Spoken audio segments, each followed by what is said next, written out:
कक्षा 8वीं के विद्यार्थियों को मेरा नमस्कार। YouTube चैनल लर्न विद संदीशा में आप सभी का स्वागत है। मैं हूं संदीप शर्मा। आज हम विभाग द्वारा निर्धारित पाठ्यक्रम योजना पर आधारित पाठ 7 नवयुवकों के प्रति के अभ्यास के प्रश्न उत्तर करेंगे।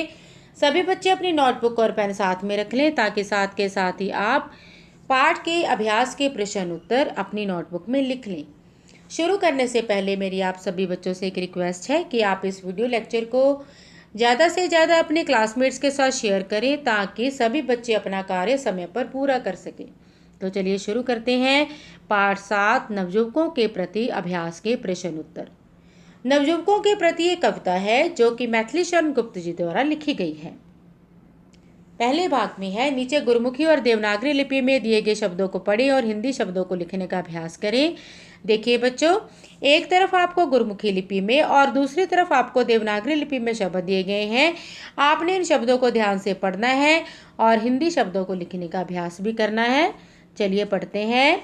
शुभ शुभ, संसार संसार, ज्योति ज्योति, आजकल आजकल, जन्म जन्म, जीवन जीवन।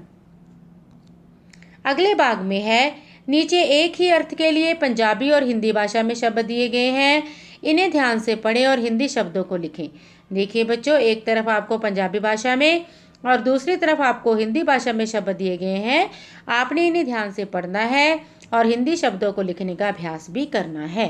तो चलिए पढ़ते हैं। नज़र, दृष्टि, हिस्सा या योगदान, योग, बदलना, परिणित, पहला, प्रथम। अगले भाग में है शब्दार्थ। इसे आप कठिन शब्दों के अर्थ भी कह सकते हैं। भक्तवर शब्द का अर्थ होता है भक्तों में श्रेष्ठ। देशोद्धार का अर्थ है देश का उद्धार करना। योग का अर्थ है सहयोग। कुमार का अर्थ है कुमार या यौवन की अवस्था। निम्नोक्ति का अर्थ होता है नीचे लिखी उक्ति या कथन। धर्माचरण का अर्थ है धर्म के अनुसार आचरण या व्यवहार करना। धरो का अर्थ होता है धारण करना। अगले भाग में है, इन प्रश्नों के उत्तर एक या दो वाक्यों में लिखें। प्रश्न है, नवयुवकों के प्रति कविता के कवि का नाम लिखें। इसका उत्तर है, नवयुवकों के प्रति कविता के कवि का नाम मैथिली शरण गुप्त है।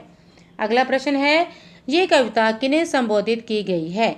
इसका उत्तर है, नवयुवकों के प्रति नामक कविता देश के नवयुवकों को संबोधित की गई है। अगला प्रश्न है, जो कुछ पढ़ो तुम कार्यों में भी साथ ही परिणित करो। इस काव्य पंक्ति का अर्थ लिखें। इसका उत्तर है, इस काव्य पंक्ति का यही अर्थ है कि नवयुवकों को अपनी कथनी और करनी में कोई भी अंतर नहीं करना चाहिए। जीवन में जो भी अच्छे विचार उन्होंने सीखे हैं उनको अपने जीवन में चरितार्थ करने का प्रयत्न करना चाहिए।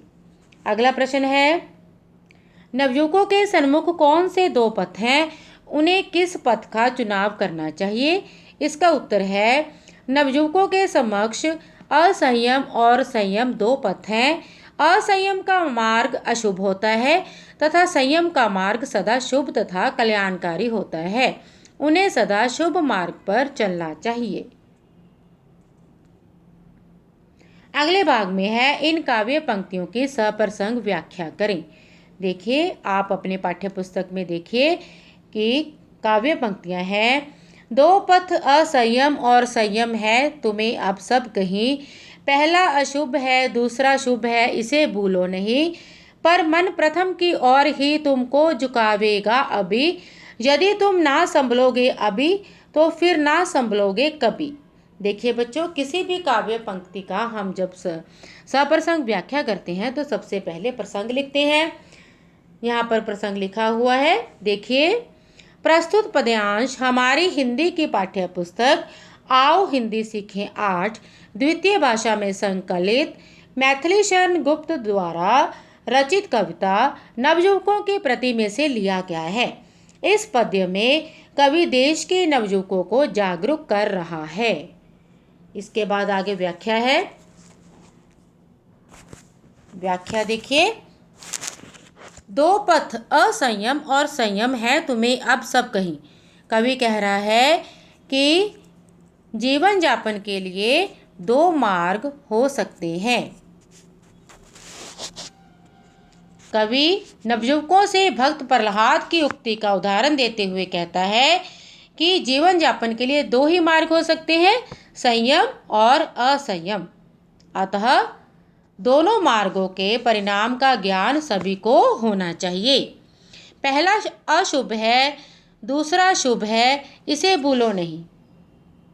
कवि कह रहा है कि पहला मार्ग जो असंयम का है वो अशुभ है और जो संयम का मार्ग है वह शुभ है। इस बात को आपको कभी भी भूलना नहीं चाहिए। असंयम का मार्ग सर्वदा अशुभ होता है, विनाशकारी होता है। इसके विपरीत संयम का मार्ग शुभ ही होता है और सदा मंगलकारी माना जाता है। अतः इस मार्ग को नवयुवकों को कभी भी भूलना नहीं चाहिए। पर मन प्रथम की ओर ही तुमको झुकावेगा अभी, लेकिन देखा जाए तो अधिकांश नवयुवकों का झुकाव अधिकतर असंयम वाले मार्ग की ओर ही होता है, क्योंकि यह मार्ग रुचिकर और आकर्षक होता है,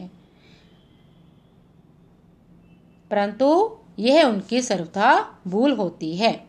यदि तुम ना संभलोगे अभी तो फिर ना संभलोगे कभी। उन्हें समय रहते संभलना चाहिए। यदि वे ऐसा नहीं करते तो उनका जीवन व्यर्थ हो जाएगा। नवयुवकों को संयम का मार्ग अपनाते हुए जीवन यापन करने की प्रेरणा दी गई है। एक बार फिर से देखिए। सबसे पहले प्रसंग है, प्रस्तुत पद्यांश हमारी हिंदी के पाठ्य पुस्तक आओ हिंदी सीखें 8 द्वितीय भाषा में संकलित मैथिली शरण गुप्त द्वारा रचित कविता नवयुवकों के प्रति में से लिया गया है। इस पद्य में कवि देश के नवयुवकों को जागरूक कर रहा है। व्याख्या है, जीवन यापन के लिए दो मार्ग हो सकते हैं, संयम और असंयम। असंयम का मार्ग अशुभ होता है, इसके विपरीत संयम का मार्ग शुभ ही होता है। इस मार्ग को नवयुवकों को कभी भी भूलना नहीं चाहिए। पर देखा जाए तो नवयुवकों का झुकाव असंयम वाले मार्ग की ओर ही होता है, क्योंकि ये मार्ग रुचिकर और आकर्षक होता है, परंतु ये उनकी सर्वथा भूल होती है। अतः उन्हें समय रहते संभलना चाहिए। यदि वे ऐसा नहीं करते तो उनका जीवन व्यर्थ हो जाएगा। अगले भाग में है, इन शब्दों के दो दो पर्यायवाची शब्द लिखें। देखिए, मनुज के पर्यायवाची हैं मानव, नर, मनुष्य। ज्योति के पर्यायवाची हैं प्रकाश, लौ, उजाला। संसार के पर्यायवाची हैं विश्व, दुनिया, जगत। पथ के पर्यायवाची हैं मार्ग, राह, रास्ता। इसके बाद अगले भाग में है विपरीत शब्द बनाएं। विपरीत शब्द को आप उल्टे शब्द या विरोधी शब्द भी कह सकते हैं। देखिए, संयम के साथ अ लगाकर इसका विपरीत शब्द बन गया असंयम। शुभ के साथ अ लगाकर शुभ का विपरीत बन गया अशुभ। इसी तरह धर्म के साथ अ लगाकर ये धर्म का विपरीत बन गया अधर्म। विश्वास के साथ अ लगाकर इसका विश्वास का विपरीत बन गया अविश्वास।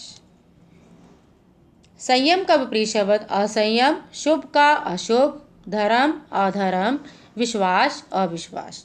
देखिए बच्चों, ये थे पाठ 7 नवयुवकों के प्रति के अभ्यास के प्रश्न उत्तर, जिन्हें आपने अपनी नोटबुक में लिखना है।